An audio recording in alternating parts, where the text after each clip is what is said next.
Students, आज हम पढ़ने वाले हैं वो है हमारा topic Laplace transform and its application. यानी कि आप ये जो सिलेबस है हमारा डिप्लोमा लेवल का भी है, बीटेक लेवल का भी है, तो दोनों तरह से ये हम कवर करेंगे। एकदम सिंपल लैंग्वेज में हम आपको समझाएंगे क्या होता है लाप्लास, और लाप्लास किसी भी फंक्शन का अगर हमें लाप्लास निकालना है तो वो हम कैसे निकालेंगे। एकदम सिंपल लैंग्वेज में आप अंत तक वीडियो के देखिएगा, एक बार देखिएगा उसमें ही आपको समझ में आ जाएगा। तो आइए हम देखते हैं, स्टार्टिंग से हम लोग स्टार्ट करते हैं। ये देखिए, ये हमारा है एल क्या है हमारा, इसको हम लाप्लास शॉर्ट में एल लिखते हैं। लाप्लास ऑफ एफ टी, इसको इस तरह से पढ़ते हैं लाप्लास ऑफ एफ टी। यानी कि हम लोग लाप्लास में क्या करते हैं, हम टाइम डोमेन से किसी भी फंक्शन है हमारा टाइम डोमेन में गिवन है, उसको हम लोग क्या करेंगे एस डोमेन में कन्वर्ट करेंगे। यानी कि लाप्लास ऑफ एफ टी का अगर हम लाप्लास निकालेंगे तो वो क्या हो जाएगा एफ एस। आइए हम इसका देखते हैं स्टैंडर्ड फॉर्म। स्टैंडर्ड फॉर्म क्या होता है? स्टैंडर्ड फॉर्म देखिए, Laplace of F T equal to integration 0 से इनफाइनाइट एफ टी ई के power minus S T D T. ये हमारा स्टैंडर्ड फॉर्म होता है, इसको आप याद रखिएगा। इसी की हेल्प से हम पूरा का पूरा लाप्लास जो है वो सॉल्व करेंगे। यानी कि स्टैंडर्ड फॉर्म क्या हो गया, Laplace of F T equal to 0 से हमारा इंटीग्रेशन जो है वो कहाँ से कहाँ तक है, 0 से इनफाइनाइट एफ टी ई के power minus S T D T. यहाँ पे हमारा जो एल एफ टी है यानी कि लाप्लास ऑफ एफ टी है, इसको हम लोग बोलते हैं लाप्लास ऑपरेटर। इसको क्या बोलते हैं, लाप्लास ऑपरेटर। और जो हमारा एफ टी है यहाँ पे क्या है, function which is in time domain. F T हमारा एक फंक्शन है जो कि हमारा टाइम डोमेन में गिवन है। एस हमारा क्या है, एस इक्वल टू हमारा कॉम्प्लेक्स फ्रीक्वेंसी। एस जो हमारा यहाँ पे जो पावर देख रहे हैं ई के power minus S T, S हमारा क्या है complex frequency. S equal to हम लोग पढ़ते हैं sigma plus J omega. Sigma हमारा क्या होता है, real part of the S, यानी कि किसी भी कॉम्प्लेक्स फ्रीक्वेंसी का हमारा सिग्मा जो होगा वो रियल पार्ट ऑफ एस होगा। जे ओमेगा हमारा क्या होगा, imaginary part of S. J omega हमारा क्या होगा, इमेजिनरी पार्ट ऑफ एस। आइए हम इसका डिफिनीशन देखते हैं, आखिर लाप्लास होता क्या है। The Laplace transform provides a useful method of solving certain types of differential equation when the initial values are 0। यानी कि लाप्लास हमारा क्या है, एक यूजफुल मेथड है जो किसी भी certain types of differential equation को सॉल्व करने का काम करता है जब हमारा कंडीशन क्या है, इसमें इनिशियल वैल्यूज़ आर 0। ये ऑब्जेक्टिव क्वेश्चन में पूछ सकता है। जो लाप्लास अप्लीकेबल होता है उसमें हमारा इनिशियल वैल्यू क्या होता है, तो इनिशियल वैल्यू हमारा क्या होता है, 0 होता है। आइए नेक्स्ट और डिफिनीशन हम लोग देखते हैं। Laplace transform is a powerful mathematical tool which convert time domain to S domain of the given function. यानी कि ये हमारा लाप्लास ट्रांसफॉर्म क्या है, एक पावरफुल मैथमेटिकल टूल है जो कि टाइम डोमेन को एस डोमेन में क्या करता है कि कन्वर्ट करता है। तो टाइम डोमेन यहाँ पे हमारा ये ऑब्जेक्टिव क्वेश्चन हो गया। यानी कि लाप्लास ट्रांसफॉर्म में क्या होता है, तो इसमें हम टी डोमेन, टी यानी कि टाइम डोमेन को एस डोमेन में कन्वर्ट करते हैं, ठीक है। और इसका एप्लीकेशन कहाँ कहाँ यूज होता है, तो एप्लीकेशन जो यूज होता है PID controller, proportional integration derivative controller में हम इसका यूज करते हैं। दूसरा हमारा क्या है, second order system of differential equation. तीसरा हमारा क्या है, DC motor speed control system में इसका हम यूज करते हैं। आइए अब हम देखेंगे लाप्लास ट्रांसफॉर्म ऑफ सब बेसिक फंक्शन। यानी कि कुछ बेसिक फंक्शन है उसका लाप्लास डायरेक्टली क्या होता है उसके बारे में हम लोग देखेंगे। अब देखिए, कहीं पे हमको डायरेक्टली अगर गिवन होगा लाप्लास 1 का निकालना, 1 का बोल दिया लाप्लास निकालने के लिए, तो वहाँ पे डायरेक्टली 1 का लाप्लास हमारा क्या हो जाएगा, 1/s। एस का वैल्यू क्या होगा, ग्रेटर देन 0। अगर यहाँ पे 0 हो जाएगा तो ओवरऑल हमारा इनफाइनाइट बना देगा। तो लाप्लास किसके लिए एप्लीकेबल होता है, जिसका इनिशियल वैल्यू 0 हो। तो यहाँ पे एस हमारा जो ऑलवेज जो होगा वो ग्रेटर देन 0 होगा। अब देखिए, लाप्लास ऑफ एक्सपोनेंशियल है ई के पावर 80, ई के पावर 80 है तो क्या हो जाएगा, 1/s माइनस है। देखिए यहाँ पे किस तरह से हम टी डोमेन को जो है वो एस डोमेन में कन्वर्ट कर रहे हैं with the help of Laplace transform. तो क्या हो गया हमारा, लाप्लास ऑफ ई के power 80 equal to 1/s minus है। देखिए यहाँ पे ए जो है हमारा क्या है, प्लस में है, तो यहाँ पे क्या आएगा, माइनस आएगा। यहाँ पे अगर ए हमारा माइनस में होता तो यहाँ पे क्या आ जाता, प्लस आ जाता। तो ये चीज़ यहीं पे हमको सीखना है। अब मान के चलिए हमें निकालना है Laplace of T. Directly T का लाप्लास अगर हमें निकालना होगा तो क्या हो जाएगा 1/s²। लाप्लास ऑफ टी क्या हो जाएगा 1/s²।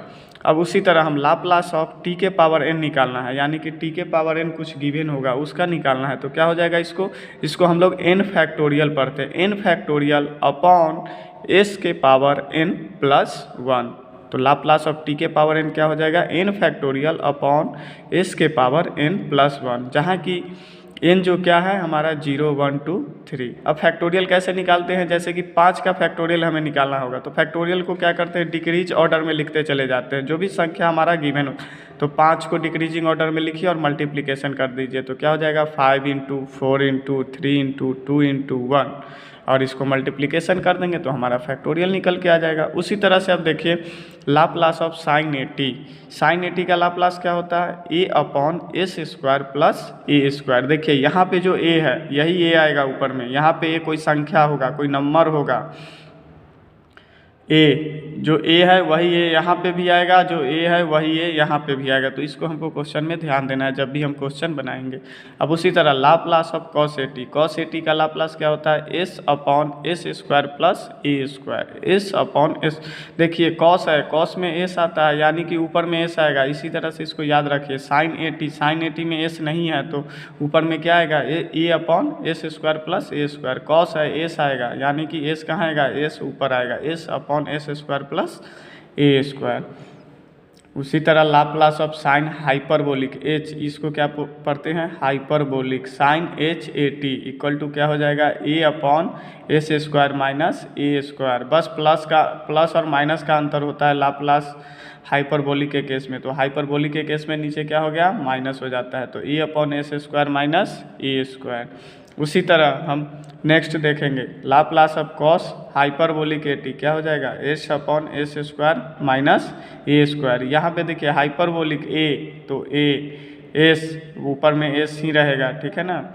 अब उसी तरह लाप्लास ऑफ e के power -at, Laplace of e के पावर -at क्या हो जाएगा 1/s + a। बताए थे यहाँ पे माइनस होगा तो यहाँ पे प्लस होगा, याद हमेशा अपोजिट, यहाँ पे अगर प्लस होगा तो यहाँ पे क्या हो जाएगा हमारा माइनस हो जाएगा।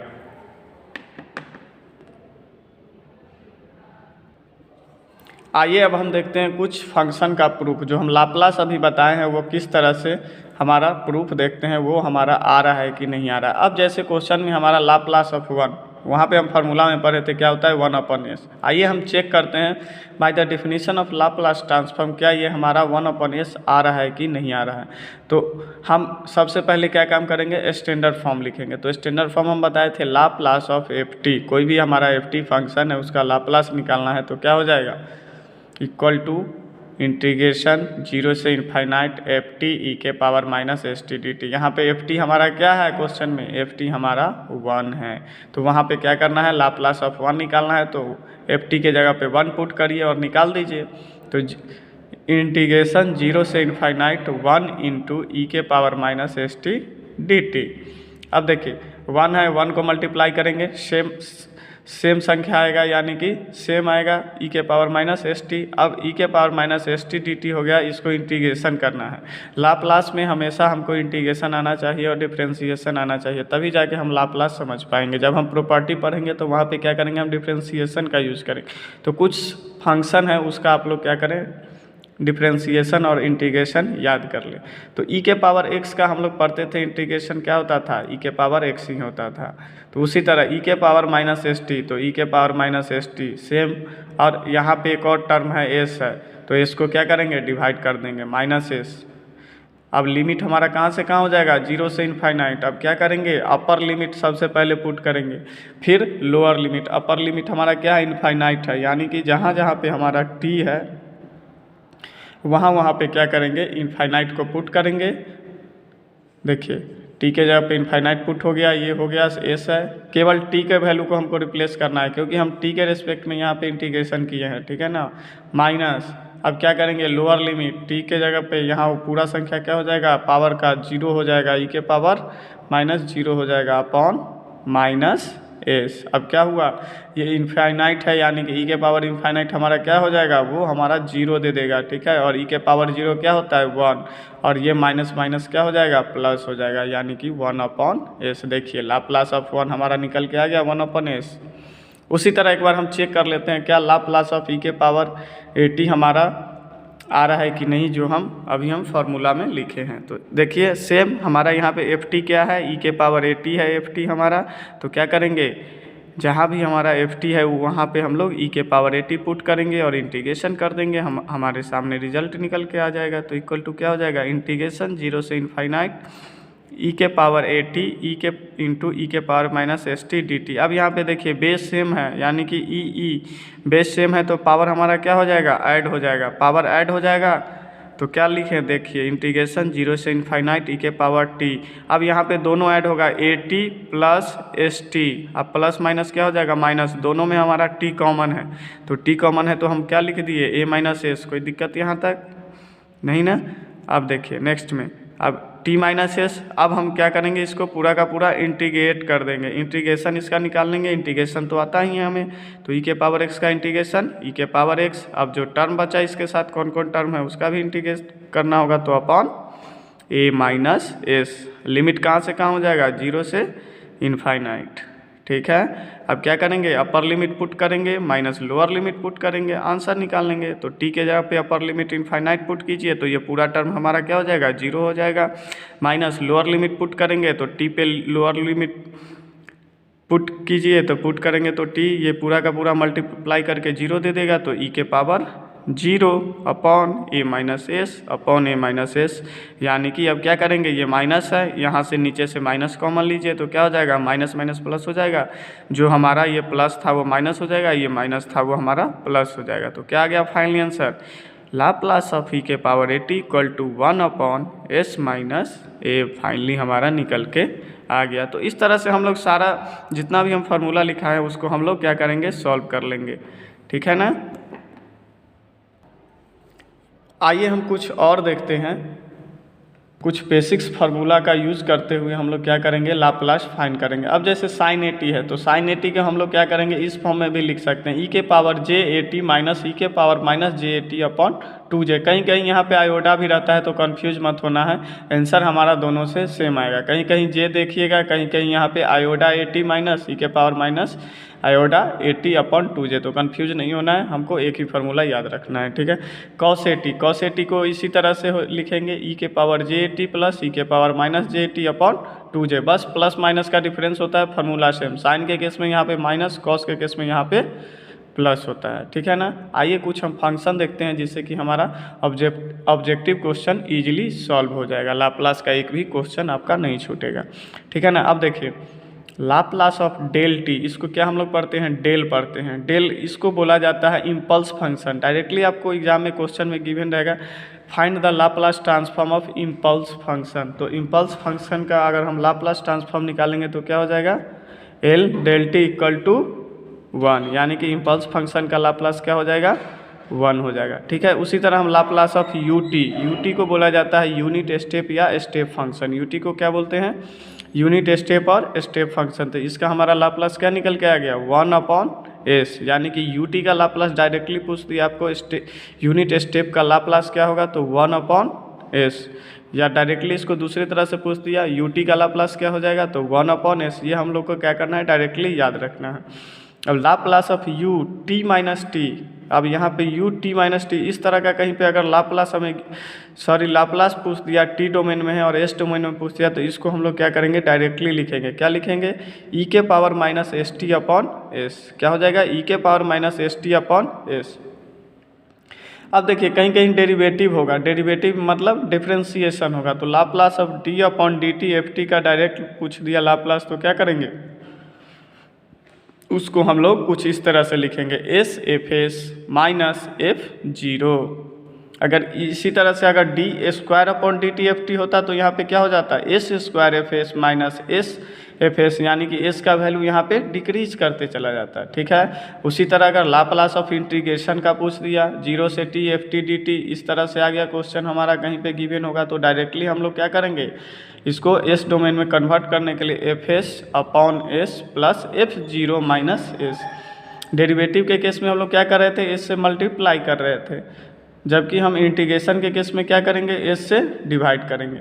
ठीक है ना, ये सारे हमारे आगे क्वेश्चन में जब क्वेश्चन सॉल्व करेंगे तो काम आएगा। ठीक है, अब आगे देखिए, देखते हैं इनिशियल वैल्यू थ्योरम। यहाँ से अधिकतर ऑब्जेक्टिव क्वेश्चन पूछता है। ठीक है ना, इनिशियल वैल्यू थ्योरम इस पेज में हम जितना भी बताएं बहुत ही इंपॉर्टेंट है, यहाँ से डायरेक्टली आपको ऑब्जेक्टिव में मिल जाएंगे। अब इनिशियल वैल्यू थ्योरम क्या होता है, limit t tends to 0 F T equal to limit s tends to infinite F S. यानी कि इनिशियल है, एक हमारा इनिशियल वैल्यू थ्योरम होता है, एक हमारा फाइनल वैल्यू थ्योरम होता है।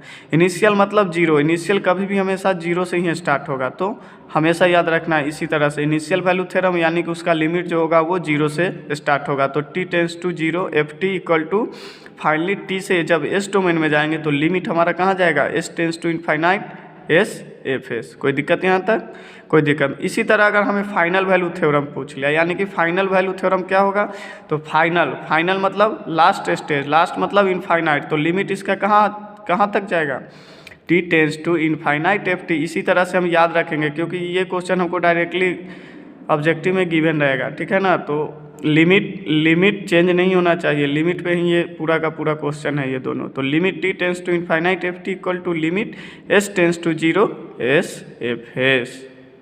ठीक है ना, तो ये दोनों initial value theorem final value theorem का हमें याद होना चाहिए। उसी तरह मान के चलिए कहीं पे हमें ये फंक्शन गिवन है लिखा हुआ डेल टी माइनस ए, तो इसको हम लोग क्या करेंगे, डायरेक्टली ई के पावर माइनस ए एस से रिप्लेस कर देंगे, तो हमारा आंसर आ जाएगा। ठीक है, तो ये हमारा कुछ बेसिक्स लाप्लास ट्रांसफॉर्म का फंक्शन था, जिसको कि हम टी डोमेन को एस डोमेन में डायरेक्टली हम कैसे लिखेंगे। तो ये आज का जो हमारा क्लास था वो बेसिक क्लास था, जिसमें कि हम फार्मूला के बारे में पढ़े, लाप्लास क्या होता है इसके बारे में पढ़े। अभी तक चैनल को अगर सब्सक्राइब नहीं किया तो सब्सक्राइब कर दो, क्योंकि हम डिप्लोमा प्लस बीटेक का जितना भी है टॉपिक वो आपको इस वीडियो के माध्यम से आपको मिलते रहेगा। धन्यवाद।